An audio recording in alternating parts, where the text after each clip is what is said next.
안녕하세요. 네, 교회에 정말 오래간만에 왔습니다. 제가 2009년도 8월 달인가 왔더라고요. 그 다음부터는 목사님이 안 부르셔가지고 너무 좋습니다. 앉아 있는데 너무 편안했습니다. 우리 성도님들도 편안하신가요? 네, 저도 편안한데 설교를 너무 편안하게 하지는 않겠습니다.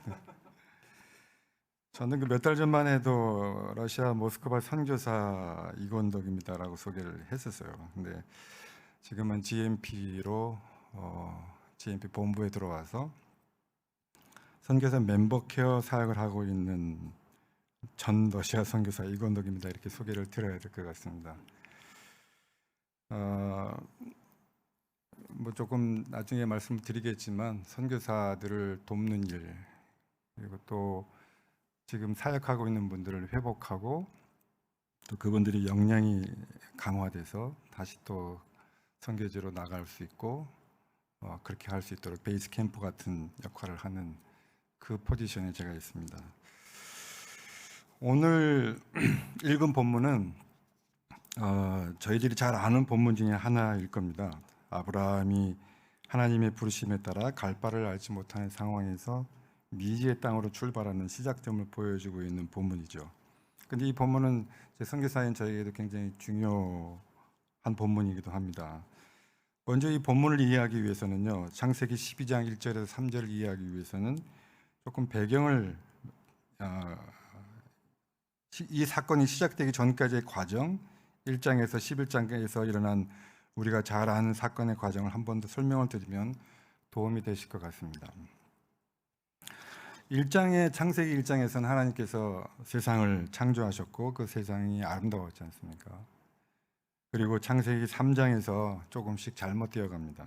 인간이 창조주의 권위에 불순종하며 그뿐만 아니라 하나님께서 인간에게 주신 경계선이 있었죠. 그걸 무시하고 깨버리죠. 이로 인해서 창조세계 안에 확립된 모든 관계가 완전하게 깨져버립니다. 그리고 아담과 하와는 두려움과 죄책감에 사로잡혀서 하나님을 피해서 몸을 가리고 숨어버리죠. 이 사건 이후로 땅은 저주 아래 놓이고 더 이상 인간의 손길에 반응하지 않습니다. 그리고 그 이후로 계속 점점 사람의 타락은 극에 달하죠. 그래서 하나님께서는 결국에 세상을 심판하기로 결정을 하셨습니다. 그 심판의 방법이 뭔지 아시죠? 물이었습니다. 그때 노아와 그 가족을 선택하시게 되죠. 그것이 창세기 7장하고 8장에 기록되어 있는 노아 홍수 사건입니다. 하나님의 선택에 따라서 세상에 오직 방주에 탄 노아의 가족들하고 짐승들만 살아남게 된다는 것이죠. 잘 아시는 사건이잖아요. 홍수 직후에 하나님은 피조물에게 하신 약속을 새롭게 하시고요, 인간들은 다시 하나님의 복 아래서 번성하고 땅에 충만하도록 보냄을 받습니다. 뭔가 새롭게 시대가, 세상이 완전히 한번 뒤집혀가지고 시작을 하는 그런 순간이죠. 그런데 이 이야기는 창세기 11장에서 다시 한번 공경에 빠져요. 홍수 이후로 흩어진 사람들은요, 신할 땅에 정착을 하고요, 그곳에 도시를 건설합니다. 아마 나름대로 당시에는 대도시였을 거라고 얘기들 해요. 그 도시 이름이 바벨입니다. 그 대도시를 건설하는 것뿐만 아니라 결국 그곳에서 하나님을 거스르는 일들을 많이 하는데요, 자신감에 차서 많이 하는데 그 중에 가장 결정적인 일은 자신들의 이름을 내기 위한 교만함이 크게 달해서 탑을 쌓기 시작합니다.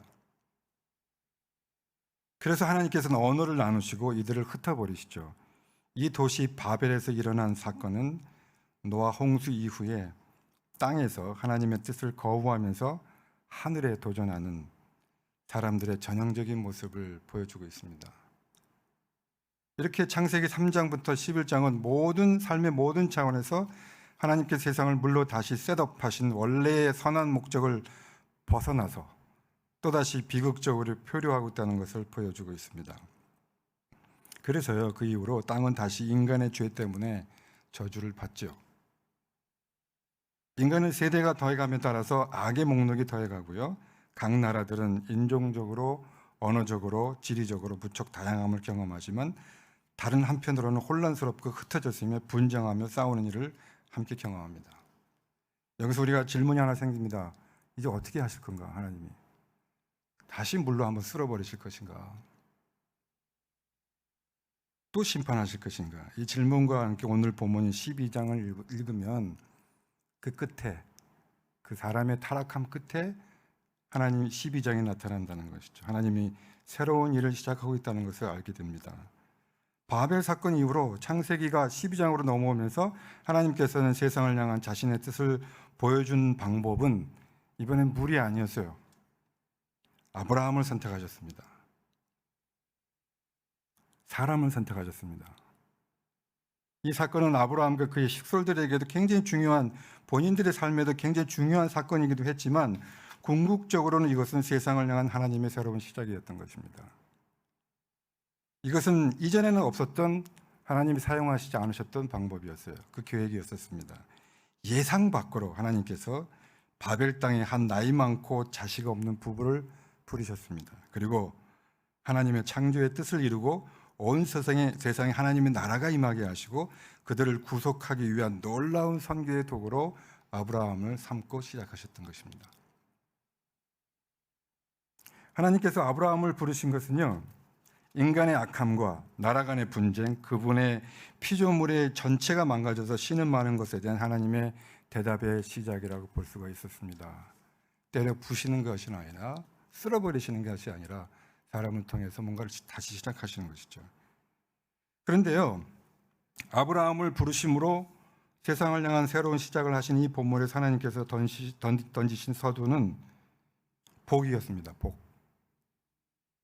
이것은 노아의 홍수로 세상을 심판하시던 하나님의 시작과 사뭇 다른 모습이었는데요. 이 길지 않은 본문에서 복이라는 단어가 관련된 단어까지 5번이나 나와요. 복을 5번이나 복이라는 단어를 사용하십니다. 실은 창세기가 12장까지 오면서 하나님께서는 복에 대해서 그렇게 많이 말씀하시지 않으셨어요.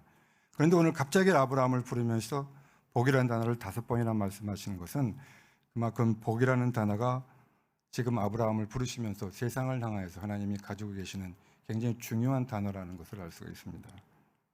그럼 12장 이전에 어디에서 복을 말씀하셨을까요? 연결이 돼가지고요. 1장에 기록된 창조 속에서 하나님은 창조하시면서 복을 3번에 걸쳐서 말씀하셨는데요. 1장 20절에서 30절까지 보면 5째 날에 물고기들과 새들에게 복을 주셨습니다. 22절에 그들에게 복을 주시면서 생육하고 번성하고 충만하라 그러셨어요. 두 번째로 27절과 28절에 인간을 창조하시면서 복을 주시는데요. 28절에 복을 주시며 생육하고 번성하고 땅에 충만하라, 땅을 정복하라, 모든 생물을 다스리라고 하십니다. 세 번째는 2장 3절에 창조를 마치시고 안식일을 복되게 하십니다. 그 다음에 창세기 9장에 나타나는데요. 9장 1절에서 3절에 보면 홍수 이후에 노아와 그 아들들에게 복을 주시면서 생육하고 번성하며 땅에 충만하라 하신 말씀에서 이 복에 대해서 말씀하신 것들을 알 수가 있습니다. 따라서요, 오늘 본문인 창세기 12장 1절에서 언급하신 1절에서 3절까지 언급하시는 복의 말씀에서 특히 3절에서 땅의 모든 족속이 너로 말미암아 복을 얻을 것이라 하신 이 말씀도 이제까지 문맥으로 비춰볼 때 번성하고 퍼져나가고 땅에 채워지고 풍성함이 넘치는 개념이 반드시 포함돼서 이해되어야 된다는 것입니다. 하나님의 뜻은 퍼져나가고 번성하는 것이었습니다. 그게 복의 중요한 이유였습니다. 그런 의미에서 아브라함을 선택하심으로 아브라함뿐만 아니라 온 세상이 하나님과의 그 수직적인 관계가 회복되어져서 복을 받게 되기를 원하셨고, 또 그들을 통해서 또 다른 민족들에게 하나님을 모르는, 또 하나님의 창조물인데도 불구하고 하나님을 모르는 사람들에게 그렇게 복음이 전달되어지고 전파되어서 나아가는 생육하고 번성해서 온 땅에 충만하기를 원하셨던 것이죠. 그럼 우리의 과제는 뭘까요? 우리는 아브라함처럼 떠나는 것이 있어야 됩니다. 아브라함에게 요구하신 것은 일어나서 가라, 내 고향을 떠나라는 것이었습니다. 특정 장소를 떠나 다른 곳으로 가라는 분명한 명령이셨습니다. 하나님의 미션을 완성하기 위해서는 자신이 있던 자리에서 떠나야만 했었습니다. 제가 지금 시계를 계속 보고 있는데 목사님께서 시간을 정해주셨기 때문에 지금 계속 서두르고 있습니다.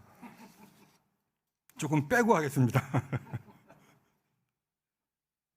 그러나 다른 관점에서 보면 떠나는 것이 반드시 지리적으로 한 장소에서 다른 장소로 이동하는 것이 저같이 모스크바에 가라는 뜻이 아닐 수도 있잖아요. 이것은 우리들이 세상으로부터 분리되는 것을 의미할 수도 있고요. 여전히 우리가 바벨이나 소돔 같은 세상에 살고 있기 때문에 그렇습니다.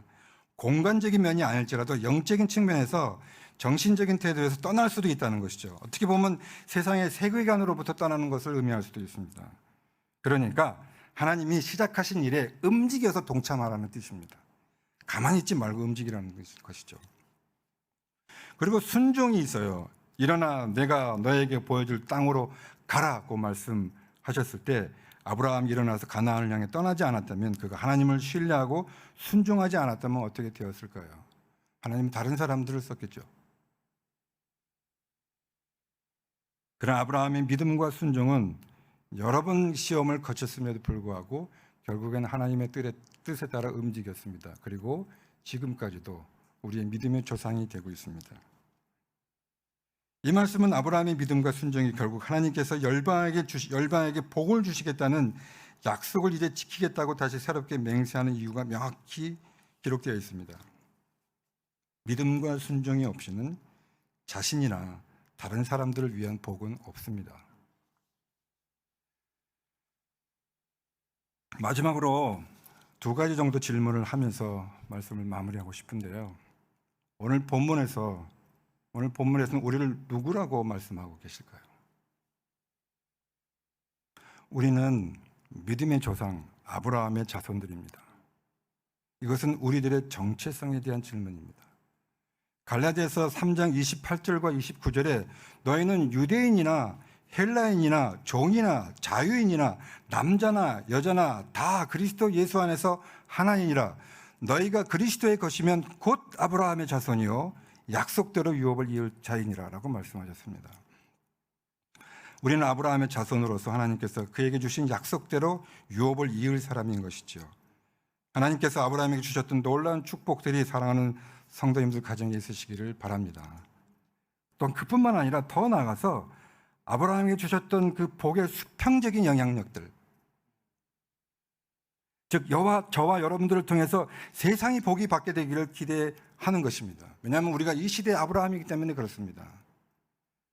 두 번째 질문은 하나님은 여전히 사람을 통해서 시작하실까요? 당연한 질문인데도요, 코로나로 인해서 요즘은 온라인 선교, 미디어 선교, AI를 통한 선교 이런 얘기가 막 나와요. 그리고 사람 필요 없다는 얘기예요. 저는 여전히 하나님이 아브라함의 자손인 우리들을, 그러니까 교회를 통해서 하나님 나라의 복음을 전하신다고 생각하고 확신합니다. 요즘에 제가 본 사람들, 이 뜻에 따라서 나가 있었던 그 사람들에 대해서 조금 말씀드리고 싶은데요. 그런 부르심에 따라 꽤 많은 선교사들이 선교지로 나갔습니다. 선교사님들도 사람이시잖아요. 이분들의 아픔이 보이는 거예요. 이번 코로나로 인해서 죽을 뻔한 사람들이 몇 분 있었어요. 저희 단체에서요. 그런데도 현장을 지켜야 된대요. 견뎌내겠대요. 그리고 견뎌내셨어요. 회복되셨어요. 폐가 50%가 망가져서 한국에 들어와서 치료를 받으셨는데 회복하고 더 치료받아야 되고 그래야 되는데도요, 나가겠대요. 그래서 귀임했습니다. 몸이 아프고 마음이 아프고 관계가 아프고 가정이 아프고 외롭고 아주 작은 위로에도 큰 격려를 받는데도 그것조차도 없는 그런 분들입니다. 다 그런 건 아니지만요, 제가 러시아 사역을 두고 이 선교사 멤버회의 사역을 하기로 결정한 중요한 이유이기도 합니다. 사람이 나가 있습니다. 하나님의 부르심에 따라서. 그러나 그분들이 아픕니다. 그래서 회복시키고 역량이 강화돼야 되는 일에 역할을 하고 싶다, 그거죠. 이분들이 회복되고 역량이 강화되어서 다시 전쟁터로 파송된다면 세상이 어떤 식으로 도전하고 변해도 코로나 할아버지가 온다고 해도 아브라함을 통해서 다시 시작하신 하나님의 선교 일은 좌절되지 않을 것입니다. 이분들이 회복되고 강화되는 일에 동참하는 것도 하나님의 선교입니다. 그 일이 저와 여러분들을 통해서 지속되기를 기도하겠습니다.